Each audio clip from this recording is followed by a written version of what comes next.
I am joined by Connor Langton, Corporate Director of Revenue Management with Refined Hospitality, coming to us from New York City, right? New Jersey, close New enough. Jersey. Whereabouts? Right on the shore. So I'm based in right now Manasquan, New Jersey, but Oh, yeah. we have kind of our team is split. Some are based a little bit further down South Jersey, and then we have a corporate team in Pennsylvania as well. Yep. I married a Jersey girl, Seagirt, Belmar, born in Oh Neptune. yeah, Oh, yeah, that's it. That's right the there where spot. you're at. Well, how have you been over the pandemic? We've been good. We've kind of internally been calling this the year of the pivot. Because it seems that you kind of get comfortable with what you have to do, with what you're doing, and then all of a sudden, restrictions change or demand changes, supply changes, and then you have to kind of pivot to whatever the next challenge is. So as of right now, we're doing great. It's good. Well, tell us about Refined Hospitality. What's that look like? Yeah, for sure. So we're from a management company perspective, we're on the newer side.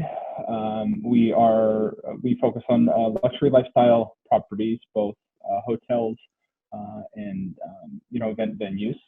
A lot of our hotels are really event, food and beverage driven just as much as they are transient leisure, corporate travel driven.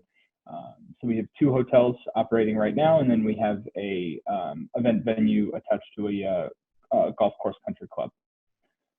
So that's us. We are, like I said, we're on the newer side, but we are certainly kind of positioning ourselves for some growth for sure. So how about your role? Revenue managing those two hotels. I mean, what kind of adjustments have you had to make? How much time you have? Not much. It's funny, when this whole thing started, it was very apparent to me, and I've listened to a lot of these that you've done, a lot of the other people you've talked to, that it's hard to revenue manage no revenue. With properties that are either shut down or dealing with incredibly limited availability. But to be honest, we've been chugging along pretty nicely.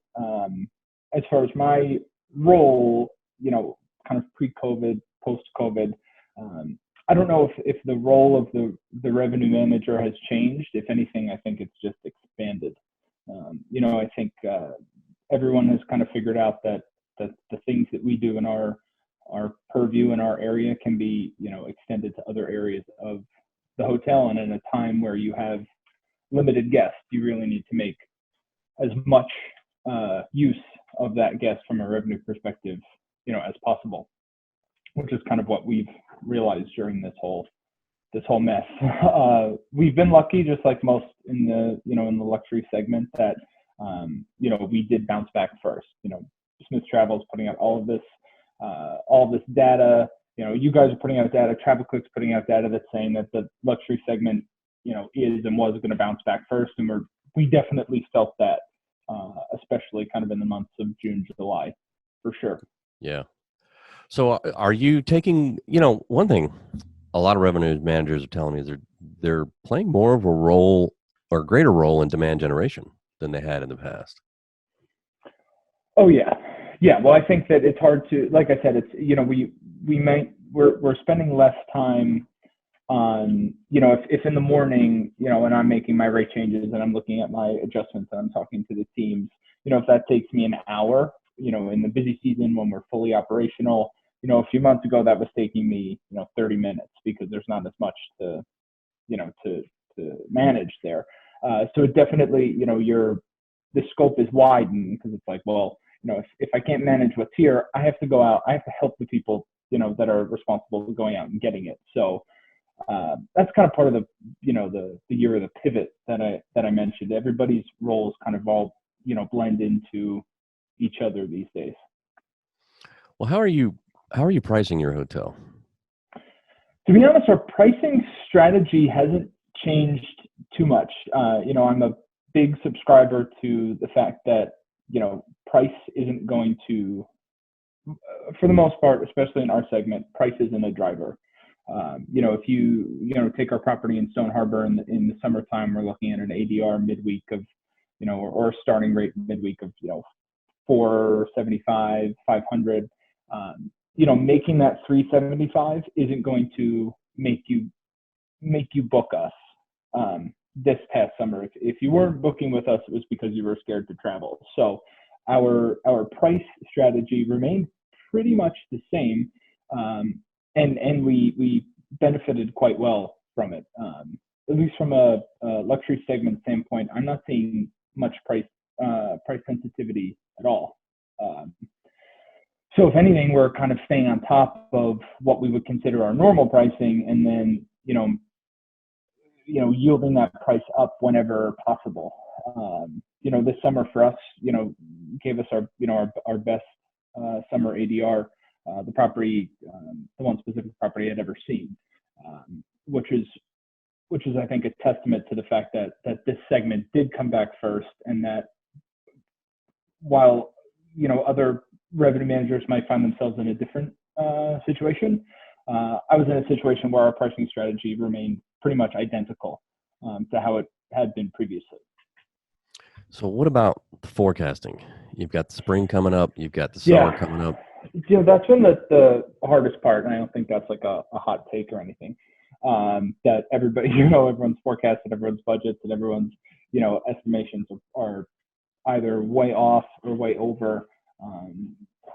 I'd like to meet the person who's gotten this right on, from a forecast perspective. But the one thing that like a through line that we've been able to really concentrate on, and it really shows that it has some sort of predictability to it, is our level of cancellations.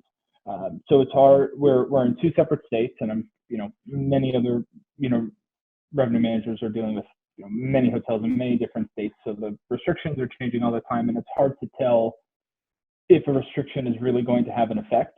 But what we saw is when our cancellation rate increased, our booking percentage went down. Complete correlation in like 3 or 4 different points in the year when those kind of benchmark restrictions were put in place in the various states. So if we see a new restriction come in, and we don't see a lot of cancellation business from it, we're pretty sure that our future bookings really aren't going to be affected, and vice versa. So that's kind of how we handle that. And from a general forecasting perspective, we saw the season extend. So our one property in on the shore, is normally, as I'm sure you're familiar, is hot and heavy from May to maybe you can get some September, some October out of it. I mean, we saw the season extend pretty much until the first or second week of November. And we're starting to see, from a booking pace perspective, the season has extended itself kind of into the spring. I keep hearing this phrase, revenge travel, and it's happening from our perspective. Our summer bookings are up in comparison to where they were for this one property, and we're doing great from a forward thinking perspective in terms of forecast. We did just have a new hotel open in New Hope, Pennsylvania. It's a little tougher because we have zero historical data, obviously, because it's brand new. But the future looks bright, for that property as well. A few weeks ahead of where we are right now. We're not seeing a ton of price sensitivity. We're not seeing a ton of cancellations. So I think that the main difference, because look, our job is we're supposed to put ourselves in like the mind of the guest or whoever we're kind of positioning our product to. And I think that there's a light at the end of the tunnel this time with the vaccine. There's all this news about schools being safer again. All of those were all really big question marks heading into last winter and heading into the fall. There's a light at the end of the tunnel now, and I think, at least from our properties, we're seeing the benefit of that for sure. People are more confident, people are more comfortable, and they are booking. Great. Well, we're out of time, Connor, but I want to thank you for joining me, sir. Absolutely.